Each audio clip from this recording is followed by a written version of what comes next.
ಅಸಹಜವಾಗಿ ಮಹಿಳೆಯೊಬ್ಬಳು ಸಾವನ್ನಪ್ಪಿದ್ದು ಇದೀಗ ತನಿಖೆಯಲ್ಲಿ ಇದು ಅಸಹಜ ಸಾವಲ್ಲ, ಕೊಲೆ ಎಂಬುದು ಬೆಳಕಿಗೆ ಬಂದಿದೆ. ಹೌದು, 27 ವರ್ಷದ ಮಂಗಳ ಗಣಪತಿ ನಾಯ್ಕ ಎಂಬವರು ಇತ್ತೀಚೆಗೆ ಮೃತಪಟ್ಟಿದ್ದು, ಪೊಲೀಸರು ಈ ಬಗ್ಗೆ ಅಸಹಜ ಸಾವು ಪ್ರಕರಣ ದಾಖಲಿಸಿಕೊಂಡಿದ್ರು.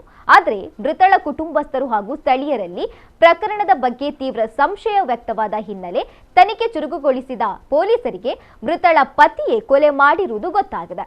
ಈ ಘಟನೆ ಹೊನ್ನಾವರದಲ್ಲಿ ನಡೆದಿದ್ದು, ಇದೀಗ ಆರೋಪಿ ಮೃತಳ ಪತಿ ಗಣಪತಿ ಮಂಜುನಾಥ ನಾಯ್ಕನನ್ನ ಪೊಲೀಸರು ಬಂಧಿಸಿದ್ದಾರೆ.